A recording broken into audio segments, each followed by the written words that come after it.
আর এই মুহূর্তে রয়েছি কুমিল্লার গুমতি ব্রিজে। সেই গুমতি ব্রিজের আসলে যদি আমি একটু বলে দিতে চাই যে আজকে যে কয়েকদিনের যে আসলে যে মুষলধারে যে বৃষ্টি, সেই মুষলধারে বৃষ্টিকে কেন্দ্র করেই কিন্তু আসলে যে কুমিল্লার যে গুমতি নদীটি রয়েছে, সেই গুমতি নদীটিতে কিন্তু আসলে যে আমি যদি একটু পানির অবস্থান যদি আপনাদেরকে একটু দেখানোর জন্য চেষ্টা করি, একটু আপনাদের যদি একটু পানির অবস্থানটা একটু দেখাই।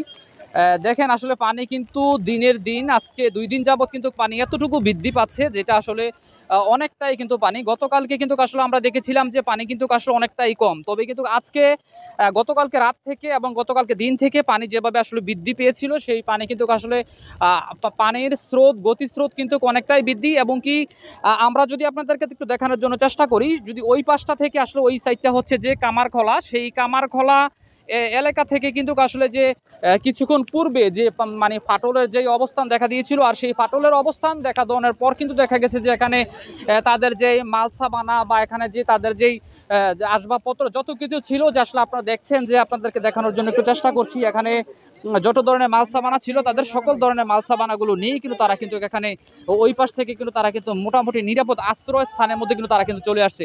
আমরা যদি একটু আপনার সাথে যদি একটু কথা বলি আপনার সাথে। আচ্ছা, তারা আসলে খুবই এখনো ব্যস্ত, একটু আপনার সাথে একটু কথা বলি, শোনেন একটু। আসলে তারা এই মুহূর্তে কিন্তু আপনার সাথে কথা বলি একটু। আপনাদের বাসা কোথায়? শহরে। এদিকে দেখার জন্য আসছেন? আচ্ছা, ঠিক আছে, আমরা একটু আস্তে আস্তে যাই সামনে। আসলে এই মুহূর্তের মধ্যে যদি বলতে চাই, তাদের অবস্থা কিন্তু খুবই শোচনীয় অবস্থা। কাকা একটু আপনাদের বাসা কোথায়? কামারখাড়া। কি হয়েছে? ওদিকে কি পার ভেঙে গেছে? ওই যে আমি স্কিমের ইয়ে দিয়ে আছে না, পানি বাড়িতে বেশি বাইরে হচ্ছে? বেশি বাড়ি। ওইদিকে কেমন মানে লোকজন কেমন? সবাই আইলিছে এই নদীর দক্ষিণ সাইডে। মানে পানি কি বেশি ওদিকে? বেশি অনেক বেশি না?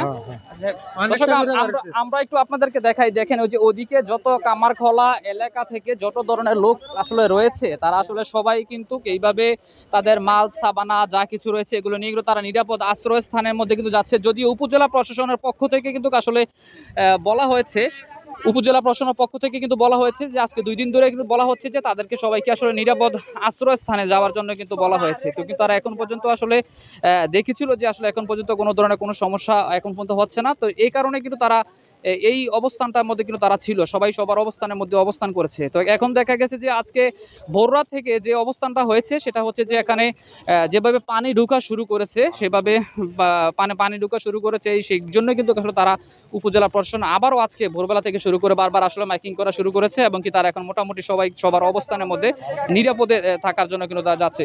যদি একটু বলে দিতে চাই আপনাদেরকে, সেটা হচ্ছে যে আসলে এখানে ভারত থেকে যেই পানিটা আসছে, সেই পানিটা কিন্তু আসলে কুমিল্লা জেলার আশেপাশে যে এলাকাগুলো যেগুলো রয়েছে, সেই এলাকাগুলো কিন্তু আসলে এখন এই মুহূর্তের মধ্যে খুব ঝুঁকিপূর্ণ অবস্থায় রয়েছে। এবং কি এই 93 সালে যদি একটু বলে দিতে চাই আপনাদেরকে, 88 সালের পর থেকে কিন্তু আসলে এই যে কুমিল্লার জন্য একটি ভয়াবহ আসলে মানে বন্যা এটাই দেখা যাচ্ছে। আমরা একটু আপনাদেরকে আরো একটু দেখাই। এখন পর্যন্ত যে পানি আসতেছে, সেই পানির স্রোত কিন্তু অনেকটাই বেশি, আর সেই অনেকটাই স্রোত বেশি। এবং কি সামনের যে জায়গাটা যদি একটু দেখানোর জন্য চেষ্টা করি, আসলে ওই এলাকা থেকে যত ধরনের ওই আশেপাশে, এটা হচ্ছে যদি এখানে সামনে একটু দেখানো যাই, একটু যাই আপনাদেরকে দেখানোর জন্য চেষ্টা করে। মানুষ এই মুহূর্তের মধ্যে খুব ব্যস্ত সময়।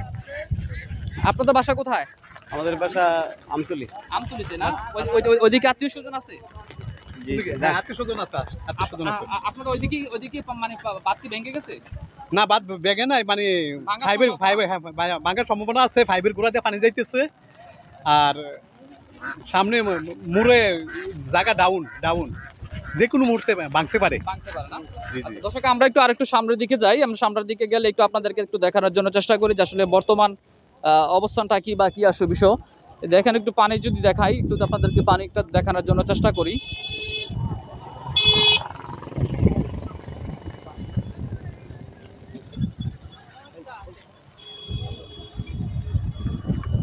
আপনারা দেখছেন যে আসলে আমি এই মুহূর্তে রয়েছি কুমিল্লার যে গুমতি নদী রয়েছে, সেই গুমতি নদীর কিন্তু এখানে আশেপাশে যে এলাকাগুলো রয়েছে, সেই এলাকাগুলো এখানে কিন্তু খুবই ঝুঁকিপূর্ণ অবস্থায় কিন্তু রয়েছে। সেই ঝুঁকিপূর্ণ এলাকাগুলো কিন্তু যদি একটু বলে দিতে চাই, তাদেরকে কিন্তু মোটামুটি আশ্রয় কেন্দ্রের মধ্যে কিন্তু নেওয়া হচ্ছে, এবং তারা কিন্তু এই মুহূর্তের মধ্যে সেই আশ্রয় কেন্দ্রের মধ্যে কিন্তু যাচ্ছে। আমি আরো একটু কিছুক্ষণ পর আপনাদেরকে আরো একটু দেখানোর জন্য চেষ্টা করবো। আসলে আপনারা আমাদের সাথে থাকুন।